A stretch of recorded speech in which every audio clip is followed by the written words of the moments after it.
L'allopathie, je trouve ça un peu limité. Moi, ce qui m'avait beaucoup impressionné au Pays de Galles, 600 vaches, 600 vélages sur 2 mois, 5 diarrhées d'eau. J'ai un peu chaud, on est en pleine DNC là, alors on filme. Tu vaccines et dans 3 semaines, tu es protégé. Non, 3 semaines, les animaux auront une bonne immunité et si le virus arrive, ils se défendront mieux. Ton vaccin ne marche pas parce que tes vaches elles sont en état, parce que l'immunité elle n'est pas bonne, parce que tu n'as pas regardé si tes vaches elles étaient en forme, si elles avaient ce qu'il fallait.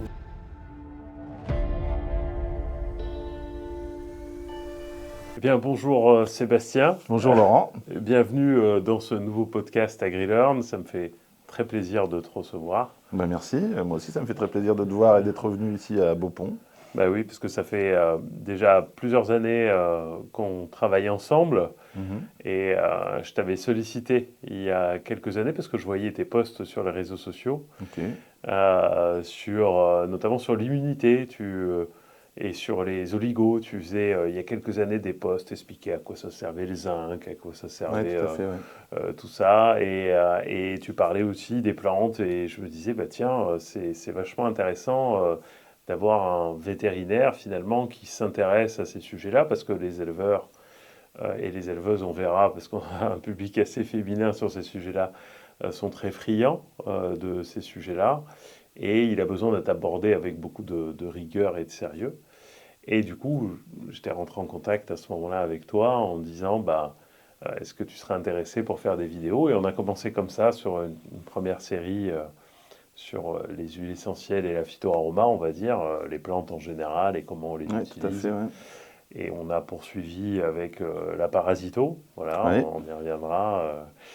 Et voilà, mais aujourd'hui, ce qui m'intéresse, en fait, c'est de mieux te connaître, c'est-à-dire et de comprendre un peu, finalement, qu'est-ce qui t'a amené, en fait, à t'intéresser aux animaux. On va remonter dans la petite enfance. Alors, je suis né le 20 décembre 1969 à Lille. Ok, très bien. Qu'est-ce qui m'a amené à ça? Alors, je sais. Alors, j'ai un grand frère qui est vétérinaire. Et quand j'étais petit, enfin moi je me souviens, à 10 ans, je voulais être soit ingénieur des eaux et forêts, soit véto. Ok. Voilà. Malheureusement, j'étais pas très bon à l'école, donc j'ai fini par faire une année de sciences économiques et ensuite je suis parti faire veto en Belgique parce que c'est toujours ce que j'ai voulu faire. Donc là, j'ai réussi à passer par le système belge, quoi. Et du coup, c'est vrai que moi, malgré que je venais de la ville, en fait, tout ce qui m'intéressait, c'était les vaches. Voilà, oui, pas forcément même, parce qu'on a Vache Kiri qui est avec nous aujourd'hui, mais c'est pas forcément les chiens et les chats.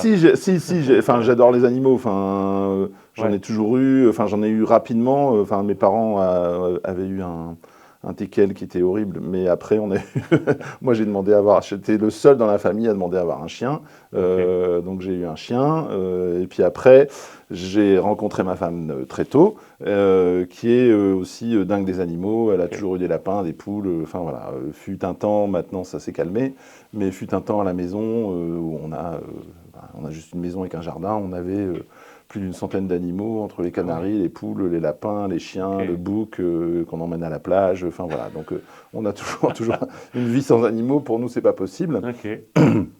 Par contre, moi j'ai vraiment développé une passion pour les vaches, voilà, les ruminants, moutons, chèvres, j'aime bien aussi, mais vraiment les vaches, c'est l'animal que j'aime. Peut-être parce qu'une fois aussi, quand j'ai commencé à faire de l'ostéo, on se manipule les uns les autres, tu vois. Et puis il y a un gars qui a posé les mains sur moi et qui a dit, toi, tu as un mouvement respiratoire primaire de bovin. Voilà. Non, c'est vrai. Oui, c'est véridique. Donc, est-ce que tu peux nous expliquer qu'est-ce qu'il sous-entendait par là? En fait, quand tu sens le mouvement respiratoire primaire, en fait, c'est un mouvement, c'est une espèce de vague qui part, on va dire, de la tête et qui descend dans le corps et qui remonte. Enfin, c'est un mouvement qu'on va sentir et on va essayer avec les mains de sentir en fait s'il y a des dysfonctionnements, si ça marche pas bien, si ça va trop vite, si c'est arrêté, si voilà, des choses comme ça. Et donc avec des manipulations, on va relancer le mouvement respiratoire primaire qui fait que c'est un peu, je dirais comme en médecine chinoise, le qi avec l'énergie qui circule dans ton corps en fait. Voilà. Et chez les bovins, c'est comment dire, c'est très lent. Et c'est très ancré quoi, dans le sol. Ouais, donc voilà. Rien, donc là, il m'a révélé qu'en fait, j'étais peut-être dans une vie antérieure un bovin. Et voilà, c'est pour ça. Donc ça, c'est le départ. Donc ça, c'est pour dire comment j'étais, pourquoi j'ai fait, enfin pourquoi il m'a dit ça, enfin pourquoi il m'a dit ça, je sais pas. Mais peut-être ça, mon lien avec les vaches. Et puis après, moi j'ai fait donc après mes études, j'ai commencé directement à faire de l'art rural en Belgique. Blanc-bleu belge, donc là on a fait... dans le grand bas là, parce que c'est pas la race la plus facile pour c'est pas difficile, c'est juste que le boulot était assez dur, puisque c'était 3, 4, 5 césariennes par jour, dont 2, 3 la nuit, enfin voilà, donc là je faisais des césariennes tout le temps, et effectivement là j'ai beaucoup appris. Parce que j'ai été vite lancé en autonomie. Hein, je suis arrivé en septembre chez un gars, c'était le début des mises bas, donc il fallait assurer quoi. Donc voilà. Donc là j'ai bossé là 6 mois. Après je suis allé un petit peu à droite à gauche. Et en fait, comme je voulais m'installer près de la mer, au départ c'était près de la mer ou au Maroc. Ah oui. Parce que j'avais fait mon stage de dernière année au Maroc. Là, je suis retourné, je ne sais pas si tu as vu le poste, là, à la SPANA, la Société Protectrice des Animaux. J'avais fait mon stage de dernière année là-bas, à Marrakech. Et voilà, donc je voulais m'installer au Maroc. Et à l'époque, je crois que toujours maintenant, il fallait que je me marie qu'une Marocaine et ma femme n'était pas d'accord. Voilà. Ah oui, tu avais déjà ta femme. Oui, j'avais déjà ma femme. Ça peut poser quelques problèmes. Oh, oui, mais enfin bon, voilà, elle n'a pas été très conciliante. Elle serait restée au Maroc, hein, elle ne serait pas restée en France. Enfin, voilà, donc pour finir, je suis rentré. On a fait après mes divers remplacements, on habitait encore en Belgique. On a fait un tour de France et voilà, on a cherché un peu où on voulait s'installer. Donc on est allé jusque Toulouse, on est allé dans le Bordelais, on est allé, voilà. On voulait partir tous les deux du nord de la France. Et arrivé à Herbignac, que je ne connaissais pas, franchement, personne ne connaît ce nom-là. Donc Guérande, pour ceux qui... À côté de Guérande, au nord de Nantes. Là, il y avait un gars qui cherchait. Et j'arrive, il me dit, non, c'est pas possible, j'ai déjà trouvé quelqu'un. Ah, zut, on repart. Et il me rappelle 15 jours après, j'étais en Belgique, et il me dit, si, ça s'est pas fait avec le gars, donc tu redescends. Donc on est redescendu. Et arrivé là-bas, moi je bossais avec lui et ma femme elle fait un tour, elle me dit viens le soir, c'était au mois de mai, elle me dit viens je vais te montrer un truc. Et on va le soir, c'était la baie de Penbe, donc là tu es en haut des falaises, il y a toute une grande baie comme ça, sur la mer, etc. Et donc on est resté là, on a dit c'est là qu'on veut être. Quoi. Ok, voilà. Super. Donc ça s'est pas fait avec le gars, parce qu'il était un peu spécial, mais je vais pas rentrer dans tous les détails, parce que si jamais il regarde cette vidéo, il va... Il va se faire un procès. Faire un procès. Enfin voilà, ça s'est pas du tout fait avec lui. Et moi j'ai décidé, j'ai dit, c'est pas grave, je m'installe là. Voilà. Ok, ouais, donc, vous êtes tombé amoureux du lieu. Voilà, ma femme m'a dit, t'es sûr et tout. Je dis ouais, j'allais dire, j'ai pas fait j'ai fait une petite étude de marché. J'ai dit, je m'installe en face. Et donc on s'est installé. Et donc ça fait 25 ans qu'on est là-bas maintenant. Voilà. Et donc tout de suite, rural mixte, hein, parce qu'il y avait les deux, quoi. Donc, je faisais tout, comme je dis, toujours du cochon d'Inde à la vache, quoi. Donc ça, c'était très, très, très intéressant. Je bossais tout seul. Puis après, j'ai eu des collaborateurs, des trucs comme ça. Et en fait, au bout de... donc je me suis installé 17 avril 2000. Et en 2005, j'ai commencé à me dire... l'allopathie, tout ça, je trouve ça un peu limité, quoi. Enfin, tu vois, je soignais les animaux, mais soit ça revenait, ça boitait, soit c'était toujours antibiotiques, anti-inflammatoires, etc. Et ça me titillait. Donc j'ai commencé à regarder un petit peu ce qui est la phytothérapie. Que tu connaissais pas avant, en fait. Rien du tout. Ça m'a pris comme ça. Comme ça. Voilà, je me suis dit, il doit y avoir d'autres choses que l'allopathie. Pour soigner, c'est pas possible. Donc après, je connaissais des gars qui faisaient de l'ostéo, des trucs comme ça, tu vois, en humaine, quoi. Et donc moi, ce qui me plaisait, c'était les plantes, parce que j'ai toujours pensé que les plantes avaient un pouvoir, qu'on pouvait en faire quelque chose. Et puis bon, tu regardais un petit peu, t'entendais parler des Indiens dans telle forêt, de ceci, de cela. Un peu des mythes et des légendes. Des mythes et des mythes et des légendes ou des pratiques. Il y a longtemps, voilà, où tu sais que quand tu vas dans les campagnes, on te dit bah telle herbe ça fait ci, telle herbe ça fait ça. Bon, toi tu dis ah oui peut-être. Oui, des connaissances un peu ancestrales. Un peu ancestrales, un peu voilà des choses comme ça. Et puis bon, moi je me disais pas oui ça va ils sont complètement c'est des sorciers ou on va les brûler sur la place publique. Mais du coup je regardais un peu la phytoaroma et j'ai cherché donc des formations parce que je me disais bah faut se former là-dessus. Je peux pas juste en lisant des bouquins, c'est un peu compliqué. Il existait pas grand-chose sur les ruminants. Peut-être qu'il y avait déjà le livre de Philippe Labre, je ne suis pas sûr, mais voilà. Ouais, en tout cas, ça devait être dans ces eaux-là. Ouais, ça devait à peu près ce moment-là. Du coup, j'ai cherché une formation, j'ai pas trouvé, et il y avait l'AVETAO, donc l'Académie vétérinaire AVETAO, Académie vétérinaire d'acupuncture et d'ostéopathie. Donc il faisait ces formations-là, acu et ostéo. Donc j'ai commencé à faire l'ostéo. Je me suis formé en ostéo pendant 2 ans. Et au bout des 2 ans, ils ont mis en place, avec Pierre May, qui est un véto très très très fort en phyto de Savoie, ils ont mis en place la formation phytoaroma, qui était orientée chien-chat, parce que Pierre faisait plus que ça, mais il avait fait un peu de rural aussi. Donc j'étais dans les premiers à faire cette formation-là.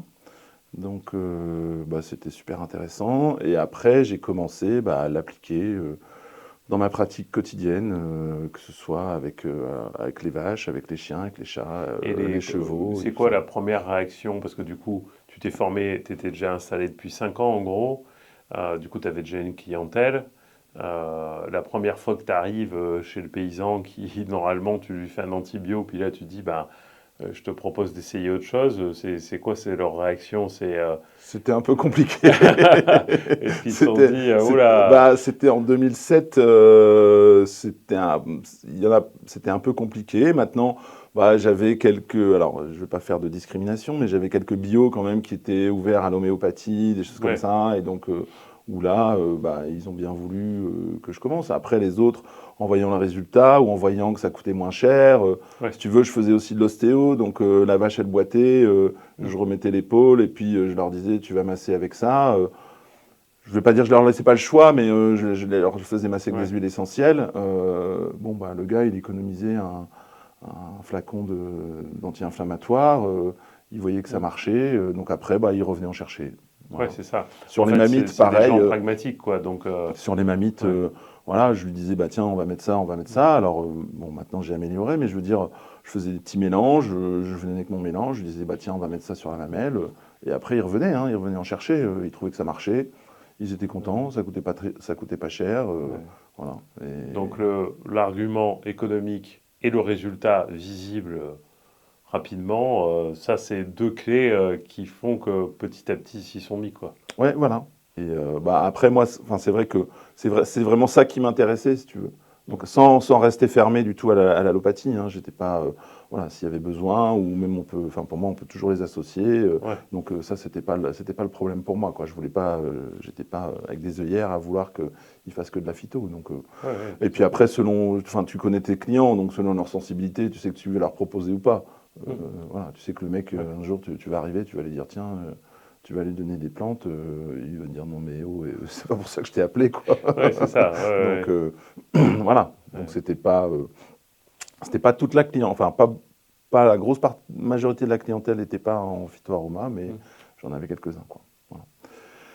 Et donc ensuite, donc ça c'était 2007. Donc j'ai continué mon petit bonhomme de chemin et en plus, je faisais aussi des préparations à base de plantes pour les chevaux. Comme je faisais un peu d'ostéo, j'avais un peu de gens en ostéo, et donc derrière, je leur mettais des traitements à base de plantes. Donc je fabriquais des seaux, j'achetais des plantes en gros, et je les mixais dans le mixeur de la cuisine. J'en ai bousillé 3, donc ma femme elle m'a dit tu vas arrêter tes conneries.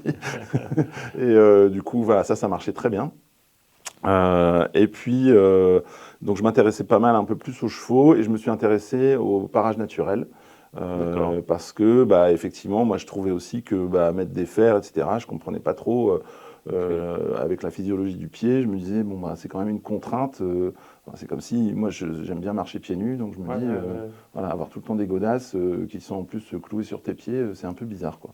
Donc je me suis intéressé à ce qu'on appelle la podologie équine, donc le parage naturel. Et en parallèle, donc de tout ça découle pas mal de choses, puisque le gars, comment il s'appelle? Je ne sais plus son nom. Enfin, il parle aussi beaucoup d'alimentation des chevaux, voilà, du transit, machin truc. C'était aussi la mode, enfin, ça commençait à être la mode des paddock paradise, donc ces parcours où les chevaux, en fait, se déplacent, où tu leur mets du foin dans un coin, un peu d'herbe dans un autre, pour pas qu'ils se gavent, pour pas qu'ils fassent des maladies métaboliques, et qui se déplacent beaucoup, parce que le cheval, c'est un animal qui a besoin de bouger toute la journée, quoi. Donc je cherchais des renseignements là-dessus, sur les paddock paradise et sur la gestion de l'herbe chez les chevaux, et je tombe à un moment sur Pâture-Sens, donc, qui est la boîte à l'époque de Shane Bailey, où ils remettaient les vaches à l'herbe, que du pâturage, enfin quasi, 95%. Pâturage tournant dynamique. Voilà, voilà. Et je regarde leur site et je dis, ouais, c'était en 2017, je dis, je veux faire ça quand je serai grand, quoi. Ouais, tu as fait le lien avec ce que tu avais déjà fait, la complémentarité. Bah, tout ce qui était, tu vois, phyto, aroma, revenir à des pratiques un peu plus, alors, je vais pas dire saines parce qu'on va me tomber dessus, mais à des pratiques différentes. Et là, en plus, remettre les vaches à l'herbe, parce que c'est vrai que j'avais quelques clients qui commençaient à faire des cathédrales avec des fermes où en fait les vaches elles sortent pas, le rideau qui descend, elles ont juste la vue sur la prairie. Moi voilà, ça me prenait là à chaque fois que j'y allais. Bon, l'éleveur était très sympa, pas de problème, hein, mais voilà, moi je ne comprenais pas qu'on puisse ne pas faire sortir des animaux, enfin ces animaux-là qui sont des herbivores, quoi. Et donc j'ai pris contact avec eux. Je suis allé faire la première fois, je suis allé faire une formation en Normandie avec Guillaume Baloche. Donc j'ai pris ma bagnole le matin, j'ai fait 3 heures de route, j'ai fait la formation. Et à la fin de la formation, donc déjà ils étaient tous étonnés, ah bon, il y a un veto ici. Ok. Et à la fin de la formation, j'ai dit à Guillaume, bah, je veux travailler avec vous. Donc il m'a dit, bah, c'est pas moi le patron, donc il faudra voir avec le patron. Donc après, j'ai suivi leur cycle de formation qui était pas très loin de chez moi, ou même un peu plus loin. Enfin, j'allais voir tous leurs événements, puisque ils avaient un calendrier, quoi. Et là, je suis devenu assez copain avec Florent Cotten, donc, qui est éleveur à Saint-Yvi et qui est un ingénieur agronome, très bon, comment dire, spécialiste du sol, etc. Et à force d'insister et de payer des formations, parce que j'ai su après qu'il m'appelait Seb 10 000, donc ça veut dire que à force de faire des formations, je suis rentré en fait dans Pâture-Sens, j'ai rencontré Shane Bailey à Bordeaux, il m'a dit bah, on va t'intégrer à l'équipe et tu feras des formations. Donc j'ai fait un peu de formation pâturage, donc c'est moi qui formais aussi les éleveurs au pâturage, où j'étais pas très à l'aise parce que en fait c'est vrai que tous les gars qui bossaient pour lui c'était des éleveurs, enfin tu vois, qui connaissaient bien. Voilà. Des éleveurs formateurs. Moi j'avais pas cette notion beaucoup d'agronomie, etc. Donc ça me dérangeait un peu. Et en parallèle, donc avec Pâture-Sens, on a commencé à faire des formations sur la santé animale, santé au pâturage. On parlait du parasitisme, on parlait voilà, de ces choses-là. Il y a un lien finalement entre, dès que tu remets beaucoup de pâturage, fatalement le parasitisme c'est un sujet, quoi. Oui, il y a plus de parasitisme. Enfin, c'est le sujet qui va les gêner, parce que bah, les animaux sont plus dehors, donc ça, il faut le gérer, bien que le pâturage tournant dynamique limite un petit peu ce phénomène. Mais aussi, je voyais, moi, ce qui m'a beaucoup plu dans cette pratique et dans les éleveurs que j'ai rencontrés, c'est qu'ils étaient contents. C'est qu'ils étaient heureux, c'est qu'ils en vivaient. J'ai rencontré des gars, je me souviens, j'étais allé faire une formation clôture, parce que j'ai appris aussi à poser des clôtures. J'ai fait une formation clôture en Vendée, et le gars m'a dit, ah bah tu vois, on avait de l'herbe, et puis après on est rentré dans le système maïs, Et là, on a produit du lait, mais en fait, on s'en sortait pas avec les intrants, etc. On n'avait plus d'argent. Et là, on a remis en place le système herbe. Et aujourd'hui, je revis et je me repaye, quoi. Donc, voilà. Donc ça, c'était vraiment le truc super agréable. Les gars, ils sont contents. Ils vivent de leur métier. Ils réduisent leur temps de travail aussi, même si l'herbe, c'est très technique. Mais voilà. Donc, je me suis lancé là-dedans et on a fait des formations un petit peu sur tous ces thèmes-là. Et c'est vrai qu'en plus, ça m'a permis de faire des voyages au Pays de Galles, en Angleterre, en Nouvelle-Zélande, des choses comme ça. Et là, j'ai vu ces systèmes herbagers qui sont très très développés, bon, un peu trop en Nouvelle-Zélande, mais qui sont très très développés, et où en fait, justement, toute cette notion d'immunité, cette notion de colostrum est vraiment poussée, est vraiment mise en avant, mise en place pour éviter d'avoir des pathologies. Et puis, plus que tu as eu l'impression dans ces pays anglo-saxons, plus que chez nous? Oui, beaucoup plus que chez nous. Ouais. Beaucoup plus que chez nous. Nous, en fait, on te met un CMV avec des oligos, etc. Bon, t'en mets, c'est bien parce que t'en mets, donc tu vas voir tes vaches, elles vont aller bien, mais on va pas vérifier quoi que ce soit. Eux, ils font une prise de sang tous les ans. Ils ont un abreuvement avec des oligos tous les ans. Les veaux sont drenchés avec des vitamines oligos dès la naissance. Moi, ce qui m'avait beaucoup impressionné, c'était chez David Winchfield, Lord David Winchfield, au Pays de Galles, 600 vaches, 600 vélages sur 2 mois, 5 diarrhées de veau. Waouh. Voilà. Ça doit faire rêver beaucoup de monde parce que. Ah bah je peux te dire que de toute façon, les voyages comme ça qu'on a fait au Pays de Galles avec Pâture-Sens et sur l'herbe, il y a des gens, ils sont rentrés, ils ont tout changé. Hein. J'ai Ludo Estelle Merlan dans le Nord, ils avaient un élevage Holstein de concours, etc. Ils sont arrivés, ils ont tout vendu, ils ont racheté des kiwis.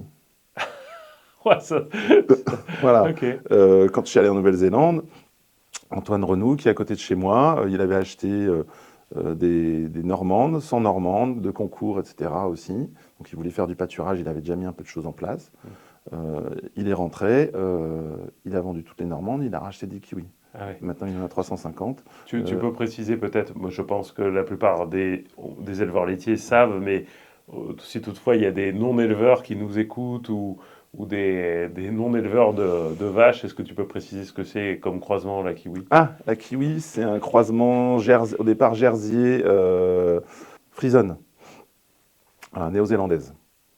Donc c'est une vache, donc après tu mets de la jersey et de la frisonne, après tu recroises avec du jersey, après tu recroises avec de la frisonne, enfin voilà. C'est une vache petite, 500 kg, donc on limite en fait les apports métaboliques, enfin elle n'a pas besoin de plus parce qu'on sait qu'au-dessus de 500 kg, par exemple, une vache, elle va demander plus d'entretien, et cet entretien il sert à rien. Plus résistante à la chaleur, qui fait des taux, puisqu'il y a de la jersiaise, voilà.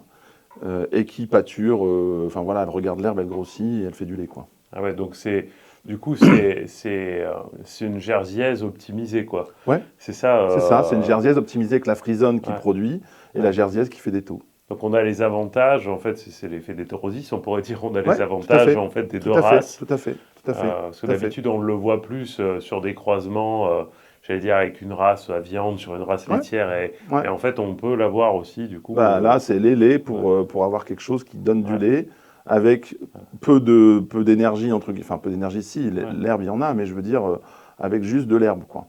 Et ça, c'est le pragmatisme anglo-saxon. C'est que de toute façon, faut que ça matche, faut que ça rapporte. Donc, on va faire en sorte que ça le fasse, quoi. Donc, ils ont mis ça au point depuis plusieurs années. Et aujourd'hui, effectivement, c'est la référence. On appelle ça la kiwi parce que ça vient de Nouvelle-Zélande. Mais c'est la référence, c'est ces croisements, en système pâturant en tout cas. Et aujourd'hui, donc, c'est une race hyper adaptée au pâturage tournant dynamique. Du coup, si elle fait 500 kg, j'imagine qu'elle ne fait pas 10 000 litres de lait.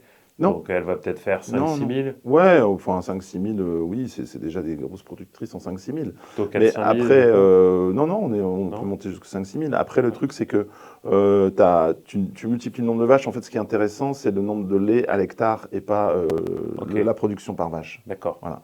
Et en plus, en fait, ce qu'il y a, c'est que par rapport à... Ça a été développé aussi là-bas, parce que par rapport à nous, les systèmes anglo-saxons, ils sont payés à la matière utile. ils sont payés à la protéine, à la matière grasse. Ok. Ils ne sont pas payés au litre. Ok.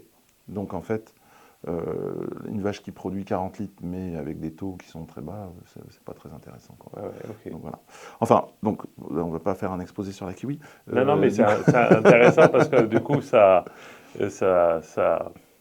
finalement, quand on fait des formations, c'est pour l'autonomie des éleveurs, on est d'accord. Tu vois, donc dans la philosophie, je trouve, même si on n'a pas encore fait de formation ensemble sur le pâturage tournant dynamique, c'est un sujet pour moi qui apporte complètement de l'autonomie aux éleveurs et qui leur redonne du sens au métier et puis de la marge. Oui. Parce qu'il n'y a plus d'intrants. Tout à fait.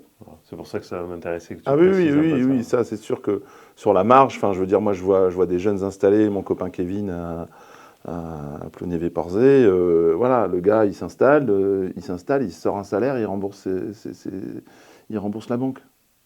Tu te dis waouh, c'est extraordinaire. Avec combien de vaches? Là, il en a une centaine.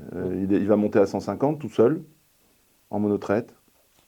Monotraite. Voilà. Il ferme la salle de traite en janvier-février.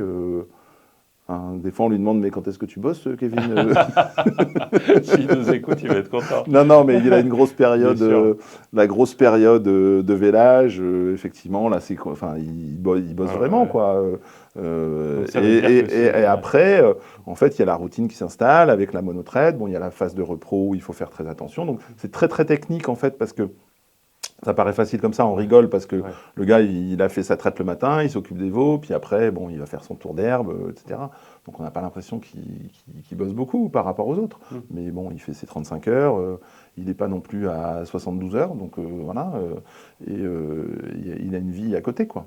Et il gagne sa vie. Bah oui, c'est ça. Moi, j'ai trouvé ça, c'est le truc qui m'a soufflé, c'est que j'ai trouvé ça extraordinaire, quoi. Alors, au début, quand je suis rentré chez Pâture-Sens, il n'y en avait pas beaucoup qui faisaient de la monotraite, mais déjà en double traite, ils s'en sortaient très bien.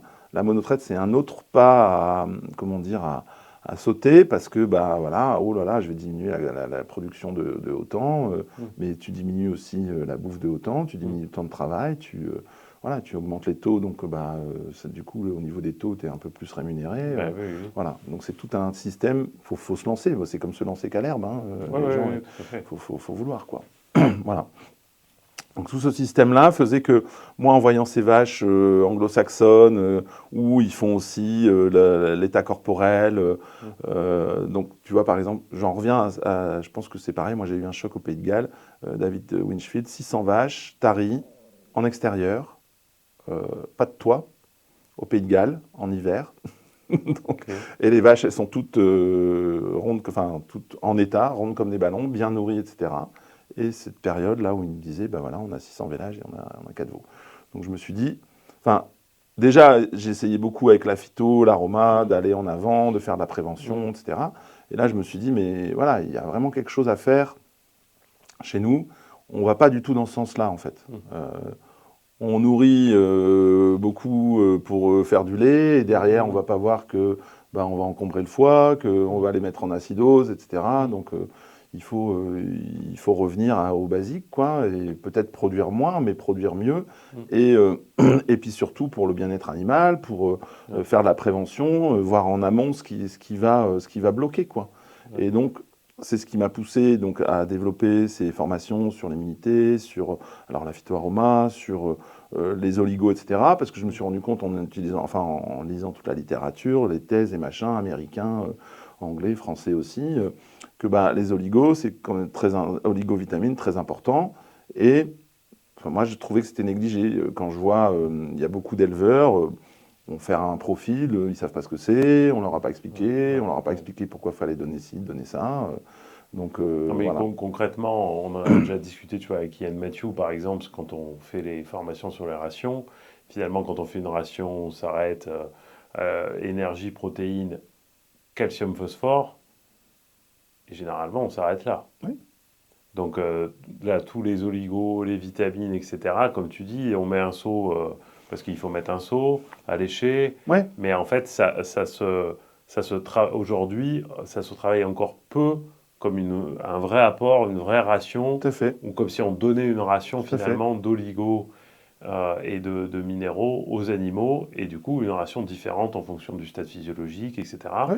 Et du coup on contrôle, comme tu dis, par des prises de sang que les apports sont bien faits. Enfin bref, ça se professionnalise, mais voilà, toi, tu as vu qu'il y avait besoin d'apporter ça, et c'est pour ça que Oui, tout à fait. tu... J'ai vu qu'il y avait besoin d'apporter ça parce que c'est vrai que même moi, dans ma pratique au départ en tant que veto, je le faisais pas. Et puis après, je me suis dit, tiens, pourquoi pas s'intéresser à ça? Parce que on a des pathologies qui sont liées ou des problèmes de production, de boiterie, de choses comme ça. Et tu vois directement, quand tu vas complémenter correctement, que tu as découvert où est-ce que ça pêchait, tu vois directement la différence. Des Ouais, exemples, j'en ai des tas. Je me souviens de Lydie en Bretagne, elle avait des problèmes elle était aussi en village groupé à côté de chez Kevin, là. Elle me dit, bah là, les vaches, elles viennent pas en chaleur, on fait un dosage, l'iode était dans les chaussettes. Je lui dis, bah complémente boost en iode et tu vas voir. Et elle a boosté en iode, 10 jours après, tout le monde se grimpait dessus. Voilà. Des là problèmes, aussi voilà. c'est concret pour les Voilà, des éleveurs. problèmes de pied, de piétin, chez les moutons. Oui, beaucoup de problèmes de pied. On fait un dosage. Bah, il y a pas de zinc dans le sang des animaux, il n'y en a presque pas. On donne ce qu'il faut, des bolus avec du zinc. L'année d'après, la fille, elle me rappelle, elle me dit, waouh, là, j'ai plus de enfin, j'ai pas plus de boiterie. C'est pas miraculeux non plus, mais je veux dire, ça s'est beaucoup, beaucoup amélioré, quoi. Ouais. Voilà. Donc, Donc en fait, on sous-estime carrément les carences qui oui, existent en... oui, parce qu'on pense toujours qu'on fait un apport et que cet apport est suffisant. Mais Ouais, moi, comme je le dis en formation, comme je le dis aux gens quand je vais faire les suivis, vérifie que ton apport il soit efficace. ouais, Peut-être que ton apport est efficace. On va faire une prise de sang, ça coûte 225 € pour 10 animaux. Euh, ok, ça c'est pas là que ça pêche, bon, on va aller voir ailleurs. ouais. Voilà. Le plus bel exemple que j'ai, et grâce à elle, j'ai du Saint-Nectaire, elle va nous écouter sûrement, j'ai du Saint-Nectaire tous les ans et un Layol avec lequel je me suis coupé au bout de 10 secondes. Mais c'est Heidi à Saint-Nectaire. Euh, Elle avait suivi une formation avec moi en phytoaroma et voilà, elle donnait 3 compléments minéraux vitaminés différents à ses vaches en même temps. Ok. Voilà. On a fait un profil. Le profil n'était pas équilibré. C'est Donc, fou, parce que voilà. 3, elle avait 3. ceinture et Donc, bretelles, tu quoi. vois, tu t'imagines, enfin, dépenser un peu d'argent quand Bah même, quoi. ouais, Voilà. sûrement. Et donc, on a regardé ça, on a recalculé, on a redit, bon, bah voilà, on va modifier, parce qu'elle arrivait à faire des trucs à façon. Là, elle n'en donne plus qu'un, ça va beaucoup mieux. Elle avait de la maladie de Mortellaro, des boiteries, elle en a beaucoup moins. Bon, on a mis d'autres choses en place, hein. Oui. Voilà, elle booste aussi ses voies à la naissance. Elle avait 170 veaux qui avaient la crypto. Voilà, aujourd'hui, elle fait encore des soins, bien sûr, mais je me souviens qu'elle m'avait dit qu'elle avait économisé 2000 € de frais véto par an. Voilà, donc parce qu'on a revenu en amont, à la base, qu'est-ce qui merde, enfin, pardon, qu'est-ce qui ne va pas, excusez-moi, qu'est-ce qui ne va pas en amont, plutôt Ouais. qu'à chaque fois rajouter quelque chose en disant, ah, on va rajouter une couche pour soigner, donc elle traitait c'est vaut pour la crypto, elle vaccine contre quasiment toutes les maladies. Donc maintenant, ça va faire encore plus avec la FCO et machin. Ouais. Voilà, donc on a mis en place des choses qui ont permis de rééquilibrer l'élevage et d'avoir moins de frais véto, quoi. Ouais, Donc, finalement, tu reviens à cette idée d'homéostasie chez c'est les ça, animaux, c'est ça. de favoriser déjà l'homéostasie, et Mm. on intervient en phytoaroma ou en allopathique quand il y a besoin, quoi. Oui, même en phytoaroma, si tu veux, aujourd'hui, enfin, c'est pareil, j'ai évolué depuis Mm. 2017 où je faisais déjà mes formations. J'ai remarqué qu'en fait, j'étais très euh, interventionniste et traitement, en fait. Mm. Et aujourd'hui, en fait, je les saoule un peu avec ça, mais travailler à l'immunité, travailler en amont, travailler aussi, ça m'a ouvert sur beaucoup d'autres choses, les micro-organismes efficaces. Mm. Si jamais aller voir les courants parasites, enfin moi j'en fais pas, mais aller voir le Mm. géobiologue. Je travaille avec Yann Mathieu, c'est pareil. Je sais qu'Yann est indépendant, il vend rien, donc Mm. c'est facile. Donc, va voir la ration avec Yann, qu'est-ce qu'il va te dire, enfin voilà. Et donc, on arrive à rééquilibrer des choses, à faire que la production soit mieux et à faire que ils dépensent un peu moins d'argent aussi, quoi. Donc, Bah oui, oui. voilà. Mais Et qu'ils gagnent ouais. leur vie, parce que moi, c'est Mm. ce qui Ouais, c'est le m'intéresse, en but. fait. C'est vraiment qu'ils soient heureux dans leur métier, comme Mm. moi je le suis, Mhm. et qu'ils gagnent leur vie, quoi. C'est Donc, clair. Voilà. Ce qui est intéressant, c'est que finalement, moi je trouve que les éleveurs, en fait, ils s'intéressent facilement à la phytoaroma, certains, parce qu'en fait, c'est, je trouve, assez facile d'accès, parce que tu peux avoir le même état d'esprit qu'en allopathie, c'est-à-dire, Ouais. tu dis, bah tiens, je vais prendre une ou deux huiles essentielles qui sont très... enfin, qui peuvent remplacer un antibiotique, alors qu'il y en a une autre, je sais qu'elle va pouvoir remplacer un anti-inflammatoire, et du coup, on va être, comme tu dis, là sur, paf, j'ai ça, je fais ça. Et puis petit à petit, en fait, tu arrives à les amener, en fait, avant, à l'amont de tout ça, mais finalement, peut-être qu'on peut aussi ne pas avoir besoin de faire ça si en amont, en fait, on arrive à équilibrer l'immunité qui passe par Ouais. les oligos, qui passe par la ration, qui passe, on l'a vu nous avec une autre veto, Caroline Houlaine, qui passe par le confort des animaux dans la stabule, qui passe, comme tu dis, par des fois des problèmes de mise à la terre dans les bâtiments, et puis tu as du courant parasite dans les abreuvoirs, et puis les vaches boivent pas, bah oui, elles boivent pas, oui. Oui, voilà. Donc, c'est tous ces petits Oui, trucs-là. oui, bah, la qualité de Ah, l'eau, enfin, tu ah, vois, encore une fois, il y a un gars, enfin, le copain de Kevin, un peu un copain à moi aussi, Hicham, il avait des problèmes il pensait du paramphistome, il cherchait du paramphistome, il a traité paramphistome, ça, la production montait pas, et pour finir, c'était un problème d'eau, en fait. ouais. Et une fois qu'il a résolu son problème d'eau, pouf, c'est remonté en production. Voilà. Et donc c'est vrai qu'il faut creuser un peu, aller à droite, à gauche, Ouais. éliminer les hypothèses, et puis pour finir, trouver ce qui ne va pas. Parce que là, sinon, en fait, ce qu'on lui proposait, c'était traiter par amphistome, traiter par amphistome, et traiter par amphistome. Mais ça ne changeait rien. Oui, c'est ça. Donc pour finir, Ouais. voilà.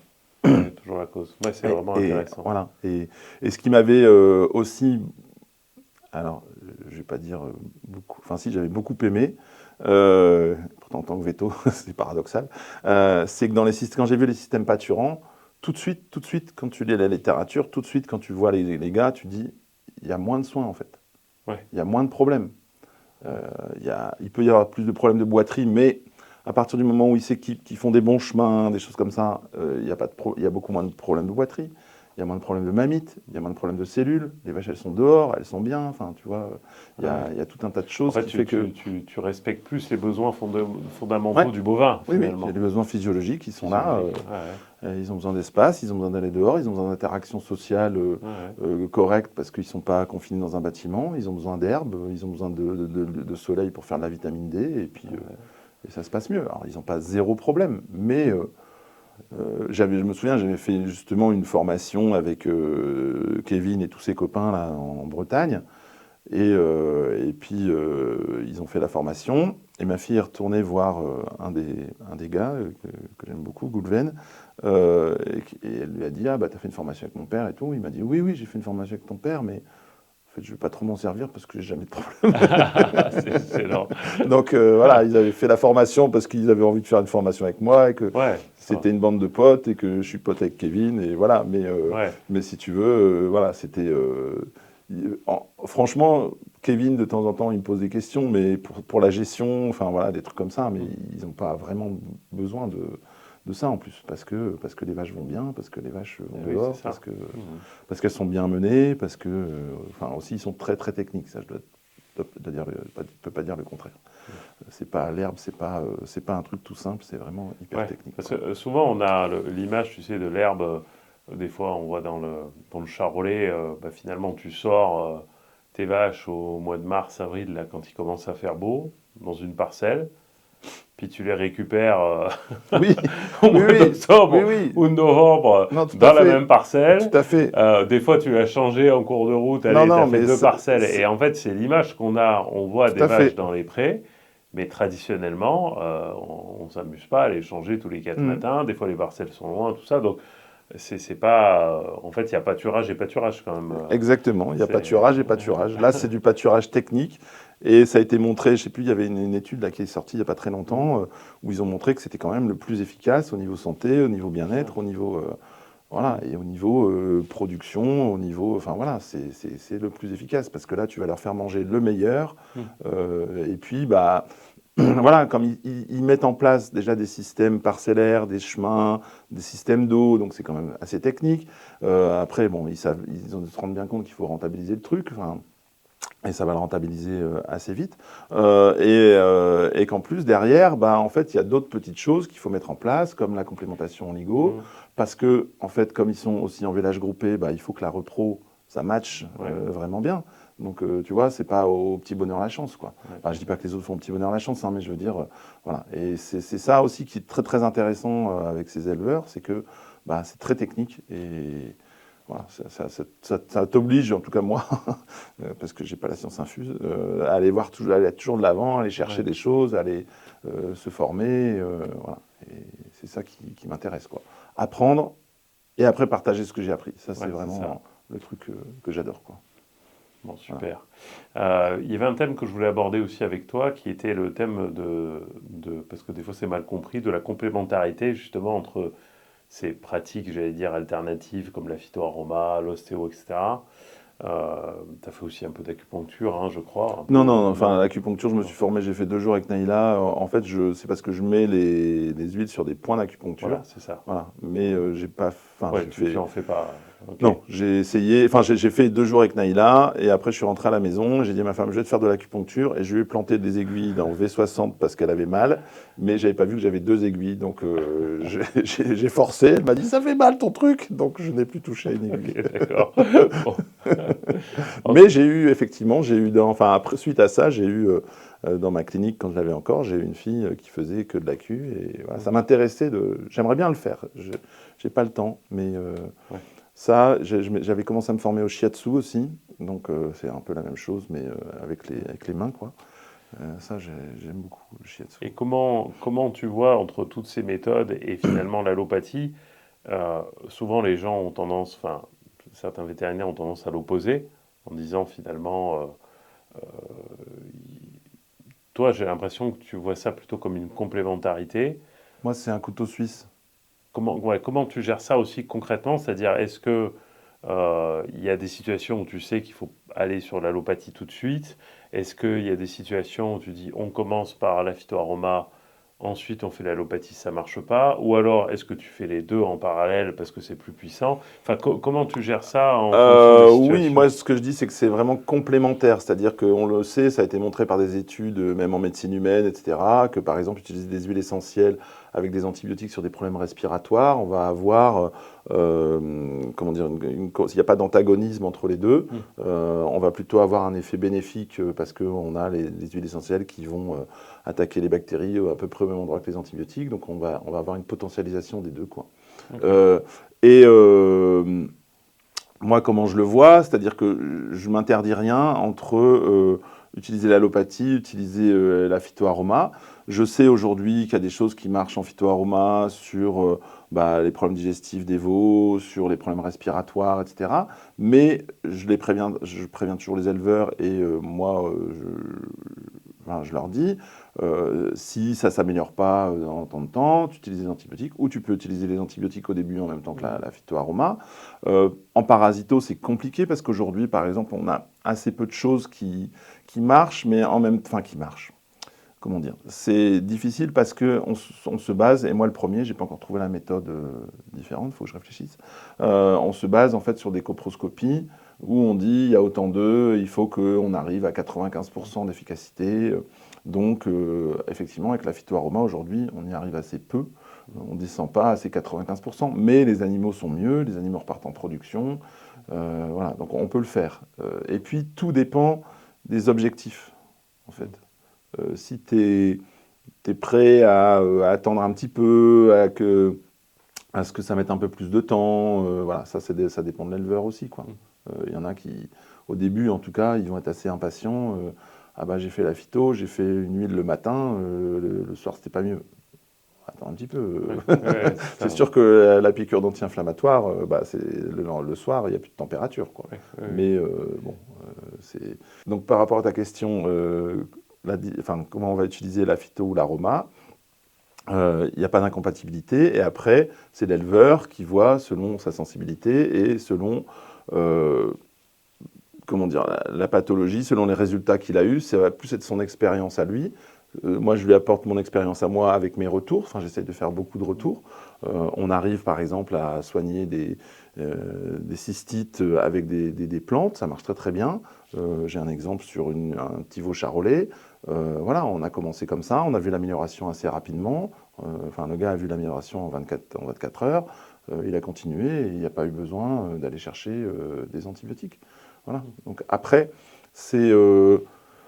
je suis pas enfin, je suis pas, non pas sectaire, mais je peux pas dire. C'est pas dogmatique, quoi. Je suis pas dogmatique. Je peux pas dire ça va être que des antibiotiques, ça va être que de l'allopathie, que de la phytoaroma.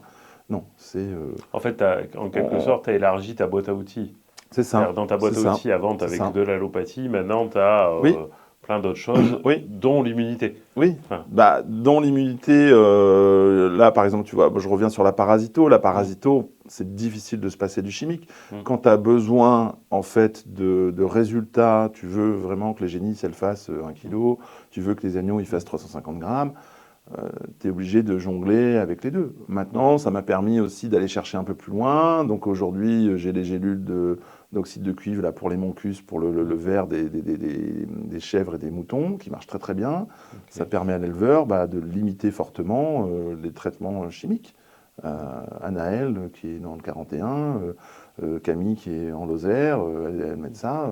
Aujourd'hui, elles ont réduit de 3/4 leur consommation de chimiques, quoi. Okay. Donc voilà. Mais c'est vrai qu'il y a toujours cette peur de voilà, je ne vais pas faire de chimie, comment ça va se passer, faut se lancer, etc. Et après, l'immunité, oui, l'immunité, pour moi, les oligos, les vitamines, si l'animal est bien nourri, enfin, il y a aussi l'état corporel, il y a, parce que pareil, quand on gère la parasito, on gère aussi tout ce qui est à la pesée. La pesée, pour moi, c'est hyper important. Je les saoule avec ça, acheter une balance. Alors bon, c'est pas moi qui l'achète, facile à dire qu'à faire. C'est pas moi qui va faire les manips pour les peser, mais voilà. Donc c'est arriver à avoir des points de repère et se dire voilà, à ce niveau-là, je peux tenter la phyto, l'aroma, parce que mes GMQ ils sont encore bons, mais j'ai un peu de parasito, donc on va tenter quelque chose. Là, vraiment, j'ai une perte, je suis à 0, je suis en dessous. Va falloir intervenir en chimie en essayant de traiter ciblé, sélectif pour traiter le moins possible. Mais enfin, bon, voilà. Donc c'est comme ça en fait qu'on va raisonner, quoi. Okay. Et pareil sur des mammites. Des choses comme ça. Il commence un peu avec la phytoaroma, ça a marché sur ce type de petite mamite.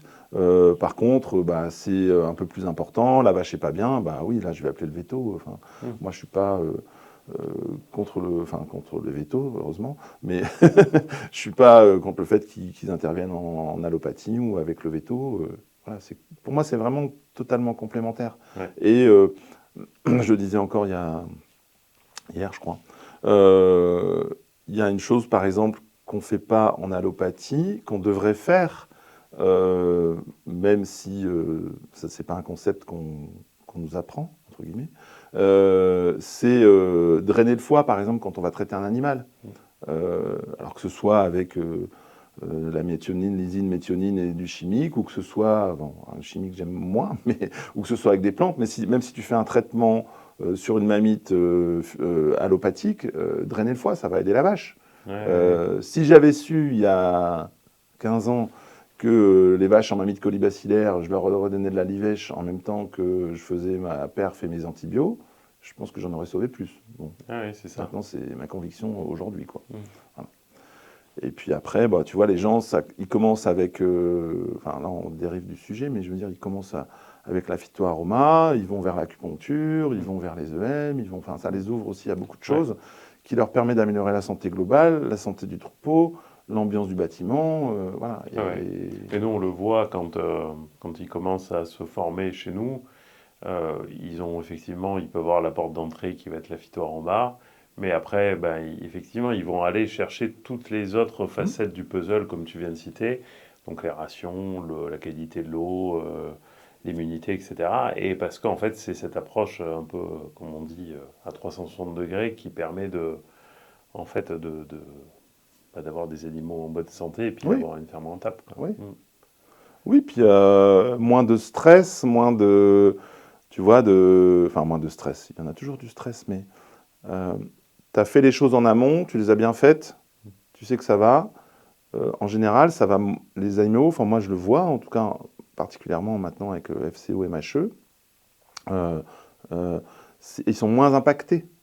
Ouais, c'est ça. Ils sont moins impactés. Ils ont, alors, pareil, ils vaccinent pas, c'est leur décision. Moi, je n'interviens pas là-dedans. Moi, en tant que veto, j'ai vacciné des années. Je ne vais pas dire qu'il ne faut pas vacciner. Je suis pour le vaccin. Je suis pour le vaccin, mais le vaccin, il faut que les animaux ils soient en état, ils aient une immunité correcte, sinon ça ne sert à rien de vacciner. Oui, donc, c'est ça. voilà. Ouais. Et en fait, est-ce que tu peux expliquer peut-être un peu plus techniquement pourquoi, en fait, si l'immunité n'est pas bonne, le vaccin a moins d'efficacité? Parce qu'en fait, ces 6 oligo-éléments et ces vitamines, ils interviennent dans tout le système immunitaire, et le magnésium particulièrement aussi. Enfin, ça, c'est un minéral, c'est pas un oligo ni une vitamine, mais ils vont intervenir dans toutes les réactions enzymatiques, dans la fabrication des anticorps, la fabrication des cellules de défense, dans la capacité des cellules de défense d'agir, etc. Donc que ce soit le sélénium, dont on parle beaucoup, que tout le monde le connaît, mais l'iode aussi, le cobalt également, enfin voilà, ils agissent tous sur ce système immunitaire. Je ne vais pas dire à bas bruit, mais on appelle ça des trace elements en anglais, donc des éléments traces, donc ils sont en infime quantité, mais ils sont indispensables pour qu'il y ait des réactions enzymatiques, des réactions chimiques qui puissent se faire normalement. Donc s'il y a un manque, l'animal, il ne peut pas le faire. Donc s'il ne peut pas le faire, son immunité, elle n'est pas bonne. Okay. Si son immunité, elle n'est pas bonne, quand il reçoit un vaccin où là, on stimule son immunité, on lui injecte un xénobiotique, une partie du virus où là, son système immunitaire doit arriver, le reconnaître, le mettre en mémoire et dire la prochaine fois que je serai attaqué, je vais réagir beaucoup plus vite. C'est ça, en fait, le système du vaccin, en fait. En fait, s'il n'a pas les outils pour le faire, c'est pareil, il va lui manquer une clé de 12. Il va être bien emmerdé. Voilà. Le jour où le virus va arriver, Roger, elle est où la clé de 12 ? Je ne l'ai pas. Donc, si tu veux, il faut que tout ça soit en place avant. Alors là, on s'affole quand il y a des passages FCO, etc. Mais si c'est fait avant, tout est en place, les animaux résistent mieux. Je ne dis pas qu'ils ne sont pas malades, sinon voilà, j'aurais déposé le brevet et je ne serais pas là. Mais tu ne discuterais pas avec moi. non, mais je plaisante, mais je serais sur mon yacht. Mais, voilà, voilà, il faut que vraiment le système immunitaire soit au top et tout ce qu'il faut pour pouvoir travailler, pour pouvoir faire ces cellules de défense, ces anticorps. Donc c'est pareil au niveau des apports protéiques, il faut que les animaux ils soient en état, etc. Et donc là, il peut réagir dans les temps. C'est ça. Et dans les temps, être prêt s'il y a le vaccin, parce qu'il a déjà été prévenu. S'il n'y a pas eu le vaccin, en fait, il va réagir un peu mieux. Donc, enfin, un peu mieux. Plus fort et plus vite. Finalement, cette couverture en oligovitamines va potentialiser l'effet du vaccin, quoi. Ah oui. Oui, pour moi j'en suis certain, parce que tu peux vacciner si tu as des animaux qui ont de l'immunité dans les chaussettes. Tu vas avoir des résultats qui sont mauvais. Et de toute façon... faut pas se leurrer, un vaccin, on te dit toujours... Enfin là, je vois, avec la DNC, il y avait des discours un petit peu... que tu voyais... avec la FCO aussi d'ailleurs, que tu voyais un peu... Enfin, moi, que je trouvais aberrant, c'est tu vaccines, et dans 3 semaines, tu es protégé. Non, dans 3 semaines, tes animaux auront une bonne immunité, et si le virus arrive, ils se défendront mieux. Mais tu n'es pas protégé à 100%. Enfin, voilà, c'est pas une protection. En fait, c'est un peu un discours magique, quoi. C'est un peu un discours magique. C'est un peu ça me dérange beaucoup. Et c'est un discours magique qui dit t'injectes le truc, t'es protégé. Non, t'es protégé en partie, et t'es protégé si tes animaux ils sont en état, si tes animaux ils ont une bonne immunité. Moi, je l'ai vu en pratique.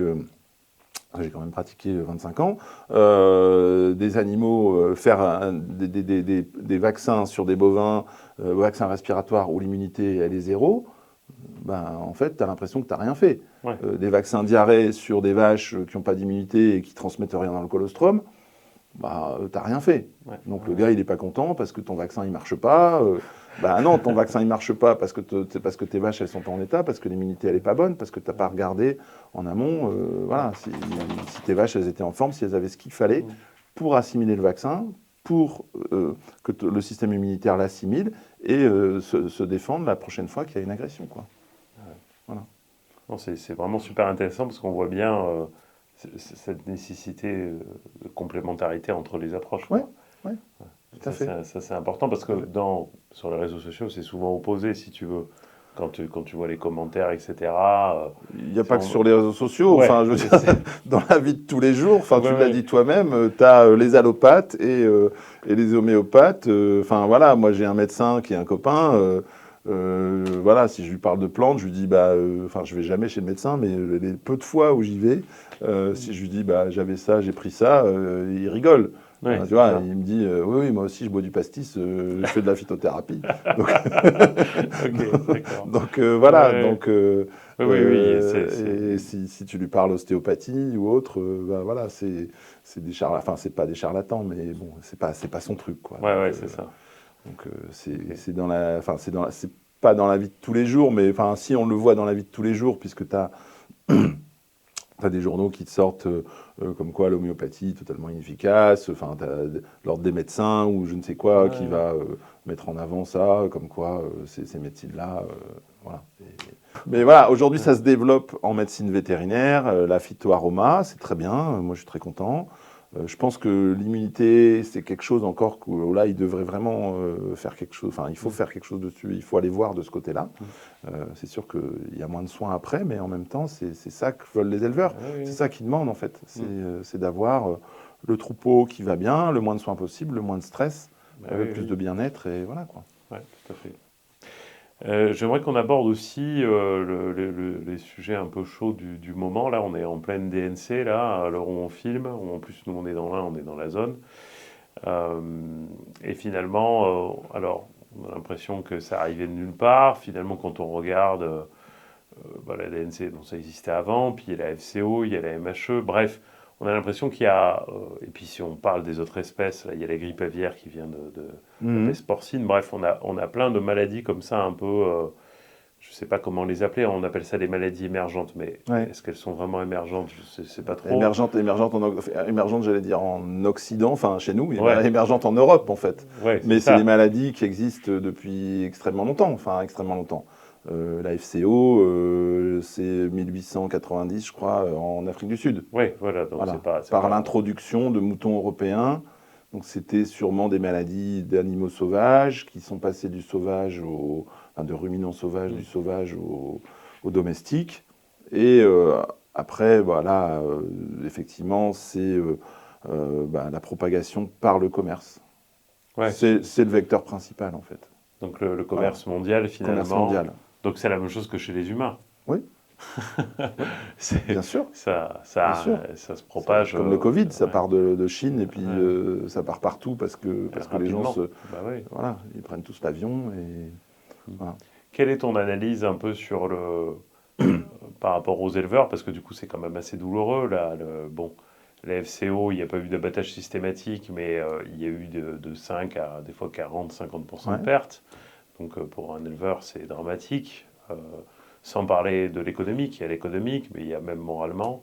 Là, la DNC, ils obligent à abattre, ce qui pose des questions d'efficacité aussi. Enfin bref, comment tu vois l'avenir un peu pour les éleveurs de façon plus générale par rapport à ça? Est-ce que la clé, c'est encore une fois l'immunité? Ou est-ce que, quel est ton regard un peu sur ces nouvelles maladies et la façon dont il va falloir les gérer à l'avenir? Parce qu'on risque d'en avoir d'autres. Ah oui, c'est sûr qu'on va en avoir d'autres. Ça va remonter. Moi, je dis, c'est un retour de l'Afrique avec tout ce qu'on lui a appris aujourd'hui. Elle nous rend des choses sans aucune méchanceté, hein, mais je veux dire, voilà, ça remonte. Effectivement, il va falloir réfléchir en fait en termes d'immunité dans son budget plutôt qu'en termes de soins. Il va falloir réfléchir, donc effectivement, booster l'immunité. Vacciner, aujourd'hui, on est avec des vaccins en FCO, par exemple, le 4, le 8, le 3, le 12. Est-ce qu'on va vacciner 240 fois? Bon, je pense qu'au bout d'un moment, les labos vont faire un petit effort et on va avoir des vaccins qui vont être multivalents, comme on l'a eu avec l'entérotoxémie ou des choses comme ça, où tu as 4, 5, 6... alors là, c'est des bactéries, mais on aura 4, 5, 6 virus, comme on fait chez les chiens, en fait, quand on fait des vaccins, quoi. Donc il va y avoir ce budget-là qui va augmenter et justement, c'est pour ça qu'il faut vraiment, vraiment jouer sur l'immunité pour que ce budget-là il soit rentabilisé. Ouais. C'est-à-dire que vacciner, comme je disais tout à l'heure, avec un animal qui n'a pas d'immunité, ça ne sert à rien. C'est comme tu peux le mettre, ton vaccin dans l'évier, ça fera le même effet, quoi. Voilà. Donc je pense que là-dessus, ils vont devoir anticiper ça. Alors l'abattage total est sur la DNC. Bon, j'espère que de toute façon, au bout d'un moment, soit on veut éliminer complètement l'élevage français ou européen et ça va se passer comme ça. Mais la DNC, elle existe aussi au Brésil, elle existe ailleurs. Donc je ne vois pas pourquoi chez nous, on abattrait tout.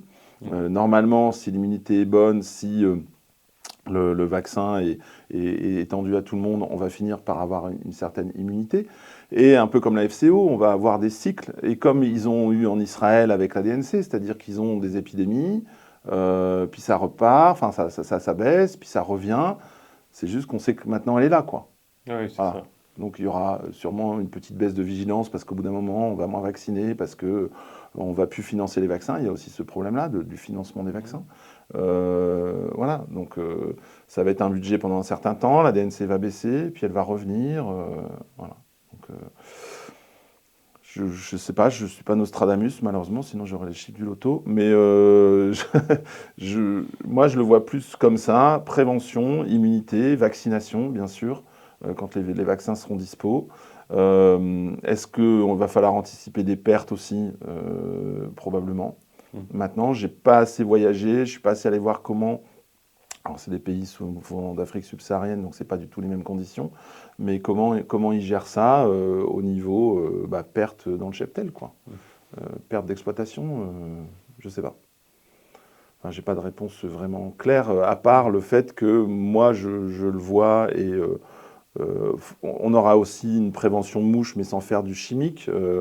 On va devoir développer, par exemple pour la DNC, moi je sais que l'année prochaine, je vais vraiment me focaliser sur tout ce qui est prévention mouche, que ce soit les acariens, enfin les auxiliaires, les pièges, les choses comme ça pour limiter les rideaux que j'ai amenés des États-Unis, les EM dans la stabulation pour limiter le développement des putréfactions et des mouches, etc.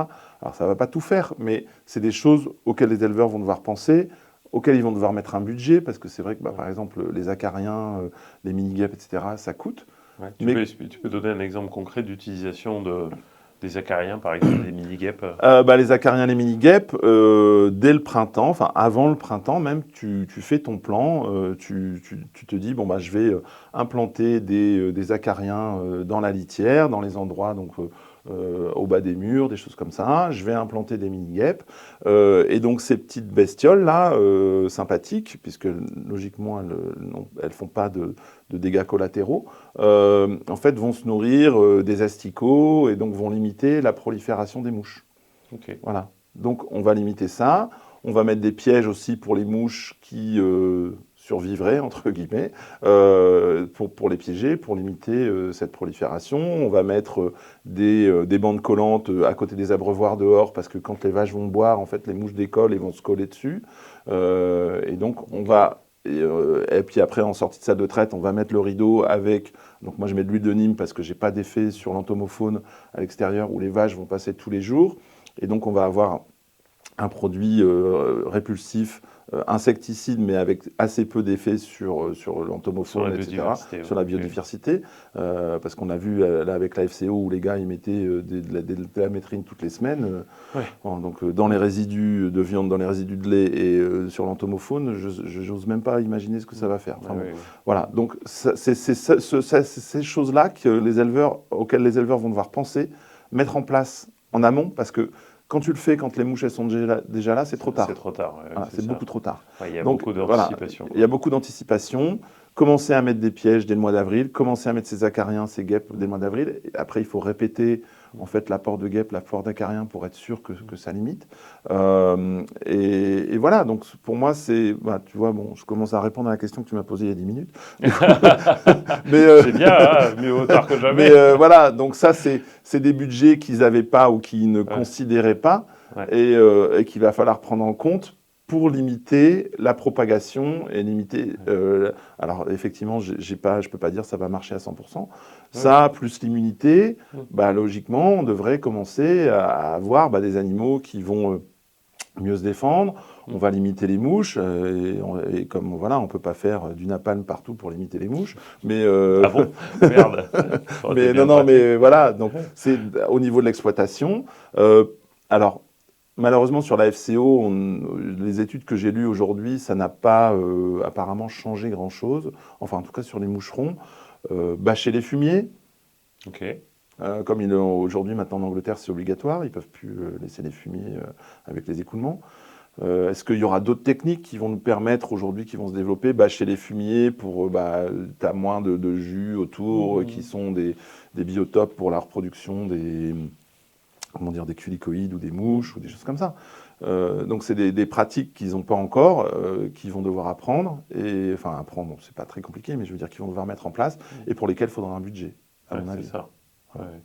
Donc ça va demander quand même de l'anticipation, d'être proactif. C'est ça. Un budget supplémentaire. Ce budget, il faudrait pouvoir le rattraper en fait, parce que quand tu fais tout ce que tu as cité, normalement, en plus de lutter contre les maladies, tu devrais quand même avoir une amélioration aussi du GMQ, enfin par exemple, de la quantité de lait. Oui, bien sûr. Parce qu'en fait, si les animaux sont mieux et ont une meilleure immunité, ils boivent plus, etc., normalement, il y a une amélioration de la productivité. Donc, est-ce qu'on ne peut pas rattraper un peu si, il y a ça, il y a une amélioration de la productivité, il y a moins d'animaux malades, donc il y a moins de temps passé à soigner les animaux malades. Il y a moins, malheureusement pour mes chers confrères, il y a moins de médicaments. Donc il y a ça aussi. Parce que on est là pour les éleveurs. Non, mais parce que il y a aussi ce paramètre-là. Tu as effectivement le coût du médoc, le coût de l'intervention du veto, c'est normal, il se fait payer, mais tu as aussi la perte de productivité. Donc tout ça mis bout à bout, en fait, tu vois bien que pour finir, les maladies, ça coûte. Donc là, aujourd'hui, on commence, enfin, ça fait longtemps, mais on commence à peut-être en parler un peu plus. Du coût des maladies, une boiterie, ça coûte 450 € par vache par an. Voilà, mais la DNC, aujourd'hui, à combien ça va coûter voilà, si tu as moins d'animaux malades, pour une vache, je ne sais pas, tu as la perte de la vache, tu as les soins que tu as fait, on est sur des milliers d'euros, là. Enfin, tu vois, tu perds la vache, il n'y a plus de lait, il y a les soins. 3000 balles. Enfin, je dis un chiffre comme ça en l'air, mais c'est peut-être même plus que ça. 3000 balles, tu as une vache qui n'est pas malade, tu as 3000 balles. Enfin, logiquement, tu as 3000 balles. C'est un peu facile comme calcul, mais tu as 3000 balles. Pense prévention mouche, pense immunité, pense à investir dans un système d'eau qui va distribuer les oligos, pense à investir dans des bolus, où tu verras, en définitive, tu as un coût de 10 centimes par jour par vache. Tu vas gagner de l'argent, en fait. C'est un investissement. C'est ça. Toujours ce truc-là. Investissement. Comme quand tu te formes, comme quand tu... voilà, c'est un investissement. Donc, pour moi, c'est vraiment des choses... Pareil, j'en reviens toujours à la même maxime. On va dire que je perds la boule, mais en amont, immunité, prévention, et ça coûte, mais... en définitive, ça coûtera moins cher que de soigner et que de perdre des animaux. Quoi. C'est ça. Même s'il y en aura toujours. Et de toute façon, il va falloir vivre avec. Alors, c'est comme le Covid, c'est comme tout le reste. Tout à fait. Voilà, ça va nous arriver dessus. Donc, voilà. Bon, super. Écoute, je crois qu'on a fait le tour un peu des sujets que je souhaitais aborder. Je ne sais pas si tu veux ajouter quelque chose ou peut-être vous passer un mot aux éleveurs. Un mot aux éleveurs, moi je suis toujours très très content de faire des formations et de faire des suivis aussi parce que voilà, c'est une autre dimension du métier de vétérinaire où effectivement je viens pas en pompier soigner, etc. Et puis je vois la satisfaction des éleveurs qui ont fait des formations, qui ont mis en place, qui ont progressé, qui se sont intéressés à plein de choses, qui font peut-être même, il y en a qui font même plus de la phytoaroma, qui font plus que de la Q, etc. L'ouverture d'esprit et l'autonomie et le fait qu'ils soient bien dans leur basket, quoi. Enfin, c'est ça, voilà. Des éleveurs heureux. Des éleveurs heureux. Moi, c'est ce que je cherche. Voilà. Bon, merci Sébastien. Bah, merci Laurent de m'avoir reçu. Et vache qui rit aussi, qui a été sage. Ouais, elle a été sage, ouais, ça va. Je n'aurais pas dû la caresser au début. Voilà. Elle dort maintenant.